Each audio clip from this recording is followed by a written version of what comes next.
Assalamu alaikum.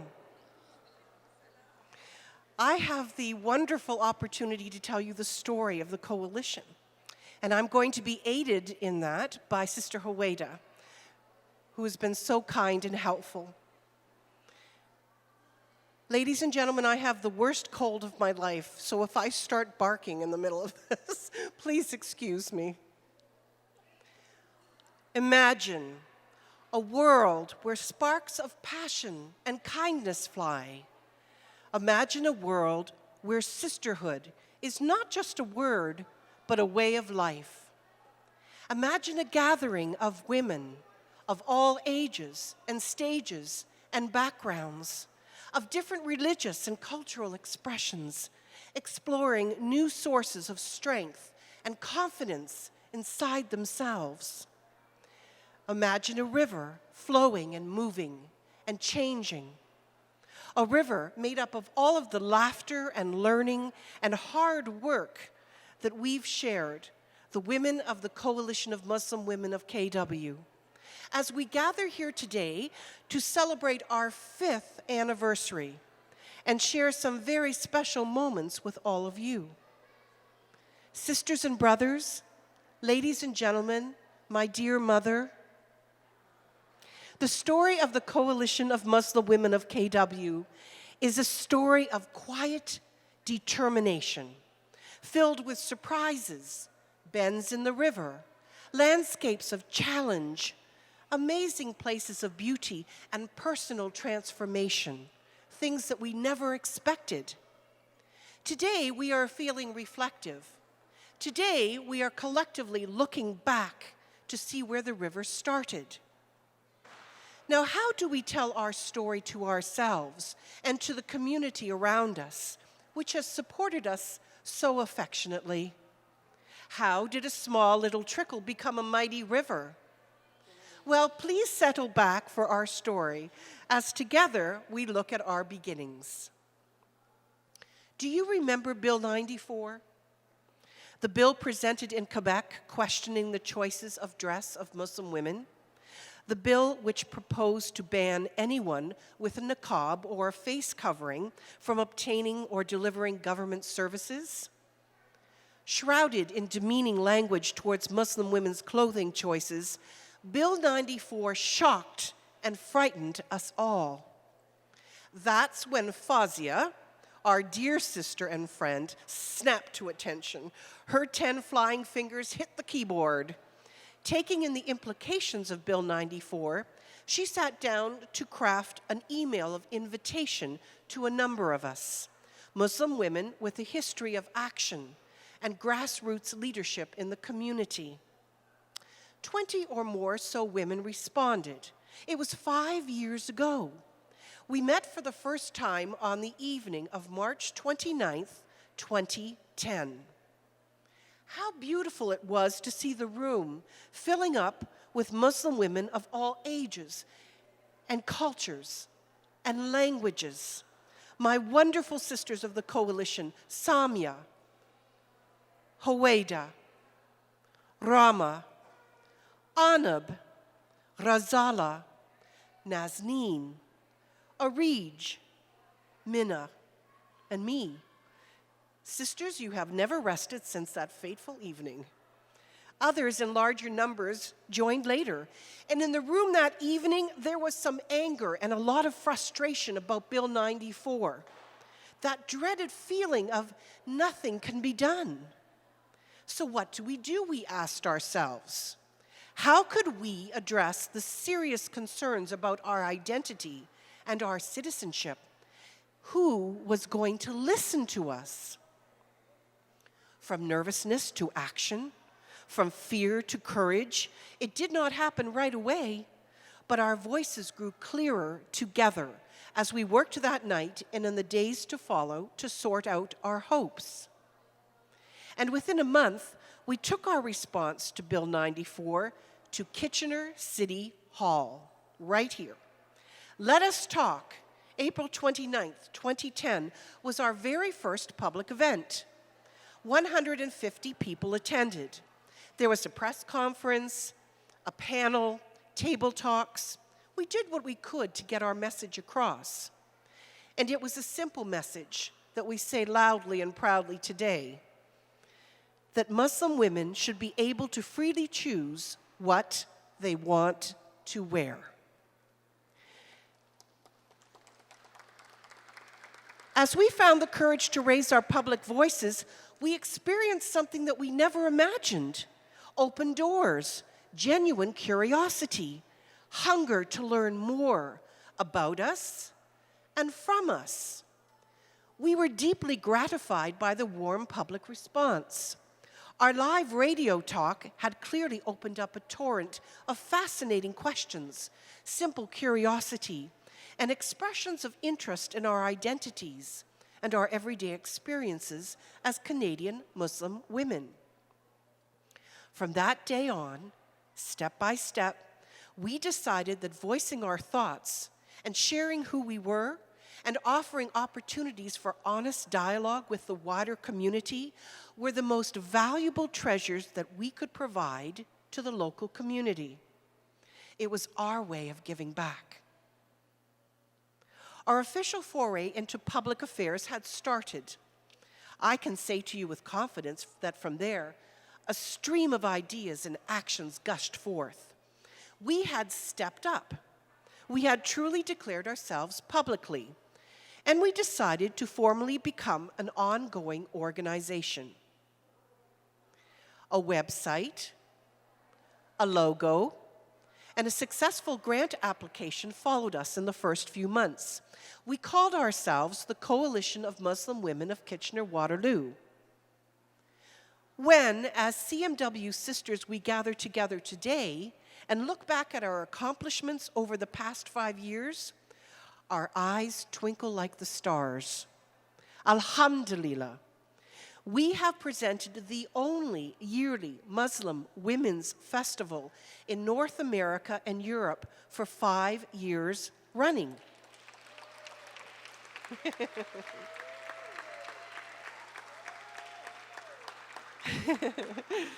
And what events they were. A day of dialogue with Muslim women, Unveil the Fun with Muslim women, Muslim women now and then, Muslim women through a diverse lens, Tea and Tales with Muslim women, all presented here at Kitchener City Hall. Now, many of you have been present with us at these wonderful events. Do you remember a day of dialogue with Muslim women? Yes, I see some nodding heads. You've been to all of them, haven't you, Leah? And you too, Walker. In a warm and welcoming atmosphere, over 200 community participants sat with members of the Coalition's Human Library, who answered questions relating to Muslim women's daily lives, their faith, and the way that it is practiced. Here are some highlights of our other yearly events. At Unveil the Fun with Muslim Women, acclaimed actress and playwright Rahina Malik performed her acclaimed one-woman play, Unveiled. At Muslim Women Now and Then, a panel of 4 successful young Muslim women spoke about activism, and Muslim actresses performed an original play by Tamaj Garad. Muslim Women Through a Diverse Lens featured renowned keynote address speaker Ingrid Mattson and a living theater presentation, Windows to the Glorious Past. And now, here we are on our 5th anniversary at Tea and Tales with Muslim Women. Thank you so much for joining us along our journey. It seems like only yesterday that the Coalition presented its first series of empowering workshops, Speak Up, Speak Out Sisters. But it was actually in 2010 that influential female leaders in the larger community, including then Mayor Brenda Halloran and the editor-in-chief of the Waterloo Region Record, Lynn Hadrell, teamed up with Muslim women leaders to facilitate 5 workshops.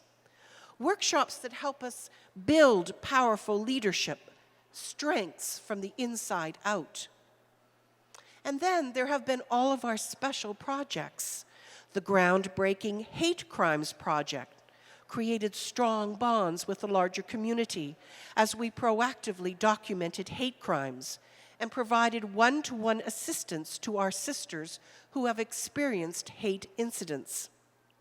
Last year brought the Emerging Muslim Women Leadership Training Project, once again drawing upon and building new ties with the larger community.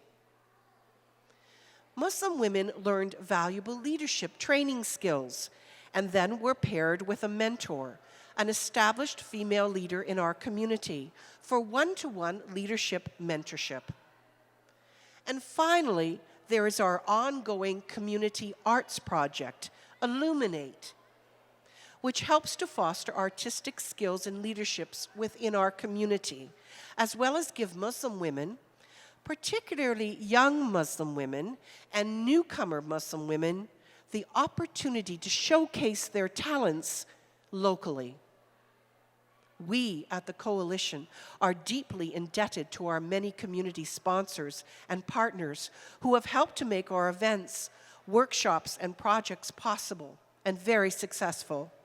The City of Kitchener, the City of Waterloo, the Good Foundation, the Kitchener and Waterloo Community Foundation, and United Way of Kitchener, Waterloo, and area provided us with grants, while the Kitchener Downtown Community Health Center, the KW Multicultural Center, and KW Counseling Services have provided all kinds of important operational support, from photocopying and printing to meeting and office space. The Kitchener Masjid is the place where we met for the first time, and over the years, we have always been welcome there to hold our gatherings. Many people have asked us since then, how did it work out this way? Where did the glue come that bonded us together? Well, today, looking back, we can say that the sources of our flourishing were many. First, there was truly a willingness to recognize our own complexity and diversity. There was a sense within our group that each woman struggled in her own way, rather than in just one way, that there are many paths to our personal, cultural, and faith approaches.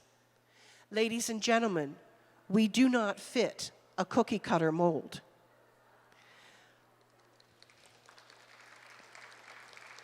From our response and reaction mode in 2010, we moved to an open, exhilarating road of creating our own positive identities.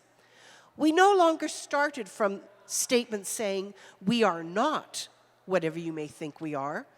We would rather let others come to their own conclusions about who we are as they get to know us through art, entertainment, and dialogue. Traveling together on this road, we in the Coalition determined that we would foster an organizational culture that worked at humor, strength, and compassion, rather than a lens of victimhood and persecution in our community. We committed as a group to sharing leadership and training in leadership skills. You could be 18 or 80 years of age, we figured. You still had something to learn in our growing coalition, a piece of knowledge or a practical skill to share gladly and humbly with a peer. Ladies and gentlemen, there was a flourishing sense among us that we were at home. We belong to this community we call Waterloo Region, and to this country we call Canada. We took big chances, and today when we look back, we feel grateful that we did. We grew in the arts of personal expression, public affairs, adult education, writing, and speaking. All of our fascinating outreach activities strengthened us as they informed and entertained the public. Gathering up our stories for today, we looked back together and thought about our personal paths of struggle and affirmation to this place of celebration here at Kitchener City Hall. And ladies and gentlemen, I invite you to look around you.